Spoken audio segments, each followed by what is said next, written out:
दोस्तों, अगर पति पत्नी को रखने से साफ साफ मना कर दे तब पुलिस और कोर्ट पति के ऊपर क्या एक्शन लेगी, नए कानून के अनुसार पति को क्या सजा मिलेगी। तो यही पूरी जानकारी मैं आपको इस वीडियो के अंदर बताने वाला हूं। ये वीडियो बहुत ही महत्वपूर्ण है, आपके फायदे का है, इसलिए आपको करना क्या है, वीडियो को बिल्कुल अंत तक देखना है, तभी पूरी जानकारी समझ में आएगी। क्योंकि आपको अच्छे से पता है कभी भी आधे अधूरे वीडियो से जानकारी समझ में नहीं आती है, इसलिए पूरी जानकारी के लिए वीडियो को बिल्कुल अंत तक देखना होता है। और ये आपका अपना चैनल है, इसको अगर आप अब तक सब्सक्राइब नहीं करे हैं तो पहले इसको सब्सक्राइब ही कर दीजिए, तो साथ में बेल आइकन को भी दबा दीजिए। तो चलिए शुरू करते हैं।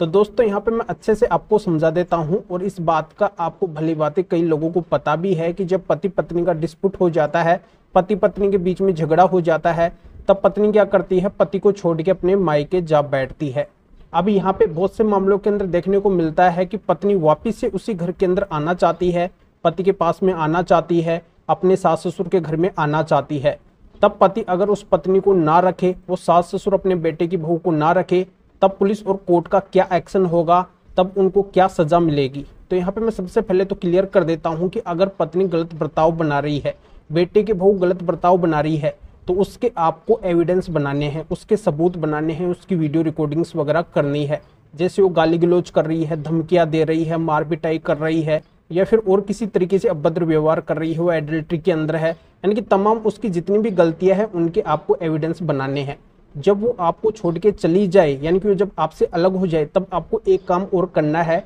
नज़दीकी पुलिस स्टेशन या फिर एसएसपी एसपी ऑफिस या फिर कोर्ट के अंदर एक एप्लीकेशन देना है। और वो एप्लीकेशन आपको साइलेंट तौर पे देना है, यानी कि उस पत्नी बेटे की बहू को पता नहीं चलना चाहिए कि ऐसा कोई एप्लीकेशन आपने दिया है। उस एप्लीकेशन के अंदर मैरिज की डेट लिखनी है, और लास्ट टाइम पे जिस डेट को छोड़ के गई है वो डेट लिखनी है, और साथ में रहते हुए जो भी उसने गलत किया है वो सारा मैटर लिखना है। और लास्ट में ये बात भी लिखनी है कि उसने कई बार धमकियां दी है, झूठे केस करने की, आपको फंसाने की, आपकी ज़िंदगी बर्बाद करने की, तो ऐसा कर सकती है। तो ये सारी इन्फॉर्मेशन आपको शॉर्ट के अंदर मैन सारी बातें उस एप्लीकेशन के अंदर लिखनी है, और 2 कॉपी आपको उस एप्लीकेशन की करवानी है। एक कॉपी तो हमें जमा हो जाएगी जहाँ पे आप देंगे, और दूसरी कॉपी पे आपको रिसीव करवा के अपने पास में रखना है। एप्लीकेशन देने के बाद में अगर वो फिर से आपके साथ में रहने की जिद कर रही है, आपके घर में आती है, जबरदस्ती घुसने की कोशिश करती है, तो आप उसको घुसने से रोक सकते हैं, आप रोक सकते हैं। और फिर आपको क्या करना है कि वो एप्लीकेशन की कॉपी तो आपके पास में रहेगी जो आपने दे रखी है,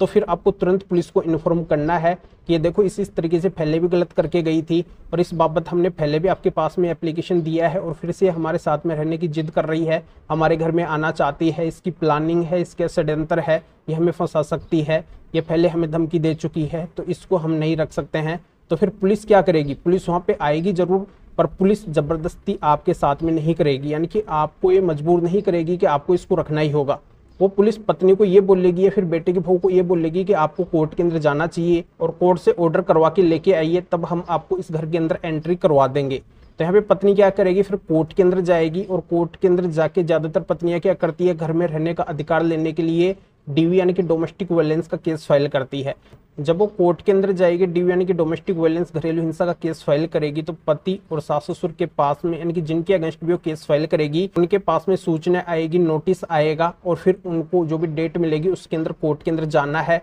अपनी तरफ से एक अच्छा वकील खड़ा करना है, एक अच्छा मजबूत रिप्लाई वहाँ पे देना है, बताना है कि साथ में रहते हुए इस तरीके की घटना कर चुकी है और ये धमकियां दे चुकी है, तो ये फंसा सकती है, किसी भी लेवल तक ये जा सकती है फंसाने के लिए, ये पूरी जिंदगी बर्बाद कर सकती है। और उसके जितने भी गलतियों के एविडेंस है, सारे एविडेंस वहाँ पे लगाने हैं, तब कोर्ट के अच्छे से समझ में आ जाएगा कि पत्नी, ये बेटे की बहू पूरी तरह से गलत है, इन सभी के साथ में रहने लायक नहीं है। अगर रहती है तो ये विवाद और भी ज़्यादा बढ़ सकता है, ये विवाद विशाल रूप ले सकता है, जिसमें किसी का भी नुकसान हो सकता है। इन सब एविडेंस ग्राउंड्स को देखते हुए कोर्ट बिल्कुल भी पति और सास ससुर को मजबूर नहीं करेगी कि आपको इस पत्नी को रखना पड़ेगा, बेटे के बहू को रखना पड़ेगा, यानी कि ऐसी पत्नी को, बेटे की बहू को कोर्ट से भी कोई भी फायदा नहीं मिलेगा। तो दोस्तों, इस मैटर में फिर और किसी भी कानूनी मैटर में अधिक जानकारी लेने के लिए अगर आप मेरे से फ़ोन के ऊपर बात करना चाहते हैं तो व्हाट्सएप पे मैसेज कीजिए, अपॉइंटमेंट बुक करवाइए। तो अभी आप इस वीडियो को लाइक कर दीजिए और शेयर भी कर दीजिए, जो और लोगों तक भी ये जानकारी पहुंच सके। तो वीडियो देखने के लिए आप सभी का बहुत बहुत